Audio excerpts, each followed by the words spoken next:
اعوذ باللہ من الشیطان الرجیم، بسم اللہ الرحمن الرحیم۔ ہم دیکھ رہے تھے طہارت، اور طہارت میں آج دیکھیں گے غسل۔ غسل کسے کہتے ہیں؟ غسل سے مراد نہانا ہے۔ غسل کب واجب ہو جاتا ہے؟ جنابت خواہ انزال نہ ہو، احتلام یعنی شہوت سے یا بغیر شہوت کے منی کا نیند کی حالت میں خارج ہونا، حیض اور نفاس کے خون کے ختم ہونے پر، مسلمان کو موت کے بعد کافر کا اسلام قبول کرنا۔ غسل کے فرائض کیا ہیں؟ نیت کرنا، پورے جسم پر پانی بہانا جس میں ناک اور منہ میں پانی ڈالنا شامل ہے، بالوں میں خلال کرنا۔ غسل کی سنتیں کیا ہیں؟ تسمیہ یعنی بسم اللہ پڑھنا، ہتھیلیوں کو 3 بار دھونے سے ابتدا کرنا، غسل کرنے سے پہلے شرمگاہ کو دھونا اور نجاست دور کرنا۔ غسل سے پہلے وضو کرنا۔ غسل کے دوران مکروہ کام کون سے ہیں؟ پانی کا زیادہ استعمال، ناپاک جگہ بیٹھ کر نہانا، پردہ کیے بغیر کھلی جگہ نہانا، ٹھہرے ہوئے پانی میں نہانا۔ جس پر غسل واجب ہو اس پر کیا کام کرنے حرام ہیں؟ قرآن مجید کا چھونا اور پڑھنا، نماز پڑھنا، طواف کرنا، مسجد میں ٹھہرنا، مسجد سے بغیر رکے محض گزرنے کی اجازت ہے۔ جس پر غسل واجب ہو اس کے لیے کون سے کام مکروہ ہیں؟ حالت جنابت میں بغیر وضو کے سونا، غسل میں فضول خرچی سے کام لینا۔ غسل جنابت کا کیا طریقہ ہے؟ نیت کرنا، بسم اللہ پڑھنا، دونوں ہاتھوں کو کلائیوں تک دھونا، اگر برتن سے پانی لینا ہو تو پانی لینے سے پہلے ہاتھوں کو دھونا، استنجا کرنا اور شرمگاہ سے لگی ہوئی نجاست کو دھونا، اور مٹی سے یا صابن سے ہاتھ مار کر ہاتھ صاف کرنا۔ مکمل وضو کرنا، پاؤں دھونے کے علاوہ سر کو کانوں سمیت 3 بار دھونا، پہلے دائیں حصے پر پانی بہانا، پھر بائیں حصے پر پانی بہانا اور پورے بدن کو دھونا، دونوں ہاتھوں سے بدن کو رگڑنا، آخر میں دونوں پاؤں دھونا۔ غسل حیض کا کیا طریقہ ہے؟ عائشہ رضی اللہ تعالیٰ عنہ سے روایت ہے کہ اسماء شکل کی بیٹی یا یزید بن سکن کی بیٹی نے پوچھا آپ صلی اللہ علیہ وسلم سے، حیض کا غسل کیسے کروں؟ تو آپ صلی اللہ علیہ وسلم نے فرمایا، پہلے پانی بیری کے پتوں کے ساتھ لے اور اسے اچھی طرح پاکی کر، یعنی حیض کا خون جو لگا ہوا ہو دھوئے اور صاف کرے، پھر سر پر پانی ڈالے اور خوب زور سے ملے یہاں تک کہ پانی مانگوں بالوں کی جڑوں میں پہنچ جائے، پھر اپنے اوپر پانی ڈالے سارے بدن پر، پھر ایک پاہا روئی یا کپڑے کا مشک لگا ہوا لے کر اس سے پاکی کرے۔ اسماء رضی اللہ تعالیٰ نے کہا، کیسے پاکی کرے؟ آپ صلی اللہ علیہ وسلم نے فرمایا، سبحان اللہ پاکی کرے۔ عائشہ رضی اللہ تعالیٰ نے چپکے سے کہہ دیا کہ خون کے مقام پر لگا دے۔ کیا عورت اور مرد کے غسل جنابت میں فرق ہے؟ غسل جنابت کے طریقے میں مرد اور عورت کے درمیان کوئی فرق نہیں۔ مصنون غسل کون سے ہیں؟ نماز جمعہ کے لیے، عیدین کے لیے، میت کو غسل دینے کے بعد، احرام باندھنے کے لیے، مکہ میں داخل ہونے کے لیے، جس پر غشی طاری ہو، استحاضہ والی عورت کو نمازوں کے لیے غسل کرنا چاہیے۔ یہ غسل واجب نہیں، مستحب ہے۔ کیا نماز جمعہ کے لیے غسل کرنا چاہیے؟ جمعہ کے دن غسل کرنا واجب ہے۔ جمعہ کے لیے غسل فرض نہیں بلکہ سنت مؤکدہ ہے، یعنی زیادہ بہتر یہ ہے کہ جمعے کے روز پابندی سے غسل کیا جائے، لیکن اگر کوئی نہ کر سکے تو اسے گناہ نہیں ہوگا۔ امام تیمیہ، امام شوکانی، سب کی یہ رائے ہے۔ کیا عیدین کی نمازوں کے لیے غسل کرنا چاہیے؟ عیدین کی نمازوں کے لیے غسل کرنا مستحب ہے۔ کیا میت کو غسل دینے والے کو غسل کرنا چاہیے؟ میت کو غسل دینے والے کے لیے غسل واجب نہیں، مستحب ہے، اگر کر لے تو اچھا ہے، نہ کرے تو گناہ نہیں۔ کیا احرام باندھنے کے لیے غسل کرنا چاہیے؟ احرام باندھنے والے کے لیے غسل کرنا مستحب ہے۔ کیا مکہ میں داخل ہونے کے لیے غسل کرنا چاہیے؟ مکہ میں داخل ہوتے وقت غسل کرنا مستحب ہے۔ جس پر غشی طاری ہو اسے غسل کرنا چاہیے۔ غشی طاری ہونے والے شخص کو غسل کرنا چاہیے، یہ غسل مستحب ہے۔ کیا استحاضہ والی عورت کو نمازوں کے لیے غسل کرنا چاہیے؟ استحاضہ کی بیماری میں مبتلا عورت کے لیے ہر نماز کے لیے الگ غسل کرنا، یا ظہر اور عصر دونوں کے لیے ایک غسل، مغرب اور عشاء دونوں کے لیے ایک غسل، اور فجر کے لیے غسل کرنا مستحب ہے۔ تیمم سے کیا مراد ہے؟ مخصوص طریقے سے مٹی کے ساتھ چہرے اور دونوں ہاتھوں کا مسح کرنا تیمم ہے۔ تیمم کرنے کا کیا حکم ہے؟ رب العزت کا ارشاد ہے، اگر تم بیمار ہو یا سفر میں ہو یا تم میں سے کوئی قضائے حاجت سے آیا ہو یا تم نے عورتوں سے مباشرت کی ہو، پھر تم پانی نہ پاؤ تو پاک مٹی سے تیمم کرو، پھر اپنے چہروں اور ہاتھوں کا مسح کرو۔ یقیناً اللہ تعالیٰ ہمیشہ سے ہی بہت معاف کرنے والا، بےحد بخشنے والا ہے۔ سورۃ النساء آیہ 43۔ تیمم کی شرائط کیا ہے؟ پانی نہ ملے اور اس کا حاصل کرنا دشوار ہو۔ پانی موجود ہے مگر بیماری کی وجہ سے پانی استعمال کرنے پر قادر نہیں۔ پانی انتہائی قلیل مقدار میں موجود ہے۔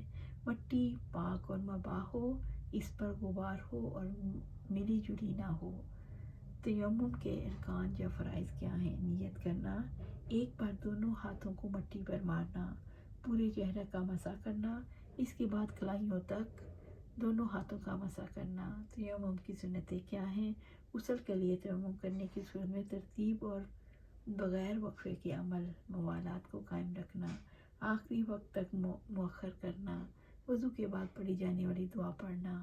تیمم کے باطل کرنے والے کام کون سے ہیں؟ تیمم کو ہر وہ عمل باطل کر دیتا ہے جو وضو کو باطل کرتا ہے۔ اگر پانی نہ ملنے کی وجہ سے تیمم کیا ہے تو پانی کا دستیاب ہونا تیمم کو باطل کر دیتا ہے۔ بیماری کی وجہ سے تیمم کیا ہے تو بیماری کے شفا یاب ہونا تیمم کو باطل کر دیتا ہے۔ تیمم کے مکروہات کیا ہیں؟ بار بار زمین پر ہاتھ مارنا۔ متفرق احکامات، کیا مسلمان کا پسینہ اور بال پاک ہیں؟ مسلمان کا پسینہ اور بال پاک ہیں۔ انس رضی اللہ تعالیٰ عنہ نے بیان فرمایا کہ ان کی والدہ ام سلیم رضی اللہ تعالیٰ عنہ نبی کریم صلی اللہ علیہ وسلم کے لیے چمڑے کا فرش بچھا دیتی تھیں اور نبی کریم صلی اللہ علیہ وسلم ان کے یہاں اسی پر قیلولہ کر لیتے۔ بیان کیا، پھر جب نبی صلی اللہ علیہ وسلم سو گئے اور بیدار ہوئے تو ام سلیم رضی اللہ عنہا نے نبی صلی اللہ علیہ وسلم کا پسینہ اور جھڑے ہوئے آپ کے بال لے لیے اور پسینے کو ایک شیشی میں جمع کیا اور پھر سک ایک خوشبو میں اسے ملا لیا۔ کیا ختنہ کرنا، زیر ناف بال صاف کرنا، ناخن کاٹنا، بغل کے بال صاف کرنا اور مونچھیں کاٹنا سنت ہے۔ ابو ہریرہ رضی اللہ عنہ سے روایت ہے کہ رسول اللہ صلی اللہ علیہ وسلم نے فرمایا، فطرت 5 ہیں اور یہ 5 چیزیں فطرت میں سے ہیں: ختنہ کرنا، زیر ناف کے بال مونڈنا اور ناخن کاٹنا اور بغل کے بال اکھیڑنا اور مونچھ کترانا۔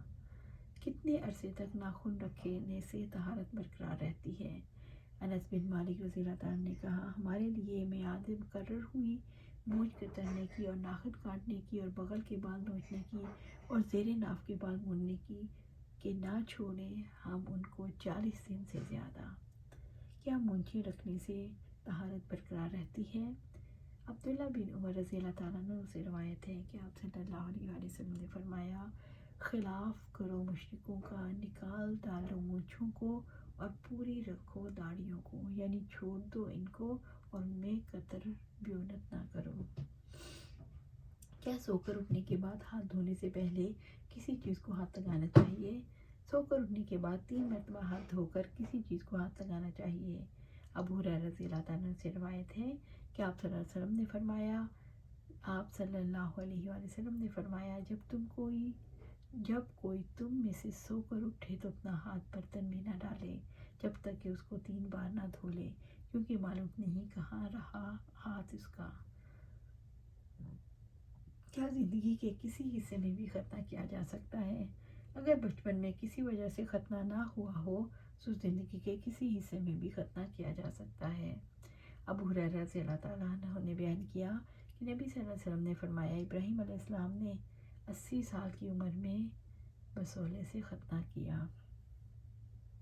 کیا نیند سے اٹھنے کے بعد وضو کیے بغیر زبانی قرآن مجید کی تلاوت، ذکر یا دعا مانگی جا سکتی ہے؟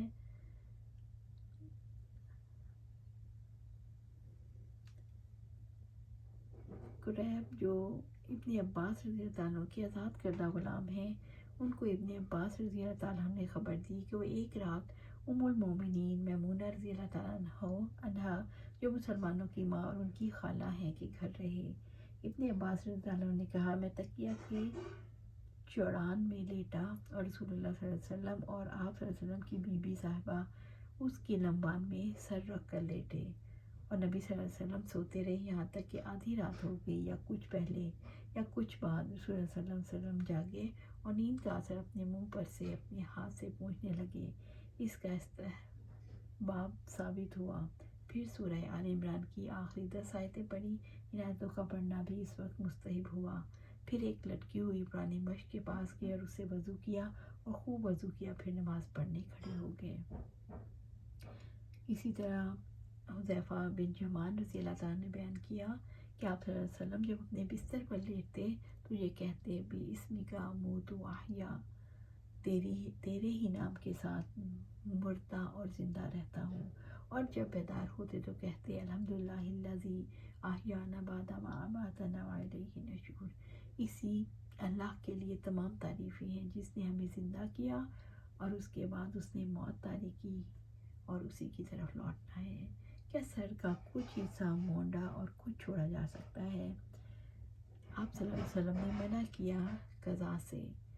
عبداللہ رضی اللہ تعالیٰ عنہ نے کہا میں نے نافع سے پوچھا قضا کیا ہے؟ انہوں نے کہا بچے کے سر کا کچھ حصہ مونڈنا، کچھ چھوڑ دینا۔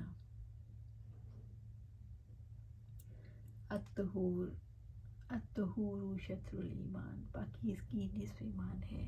اللہ تعالیٰ سے دعا ہے کہ ہمیں اللہ سبحانہ تعالیٰ پاکیزہ رکھے، ہمیں باطنی طور پر بھی اور ظاہری طور پر بھی، باطنی اور ظاہری دونوں ہمیں عطا فرمائے۔ اللہ سبحانہ تعالیٰ سے دعا ہے جو بھی ہم نے طہارت کا طریقہ سیکھا ہے اس پر عمل کریں اور دوسروں کو بھی بتائیں۔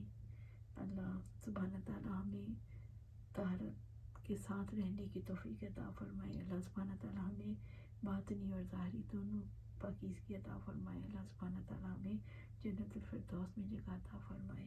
آمین یا رب العالمین۔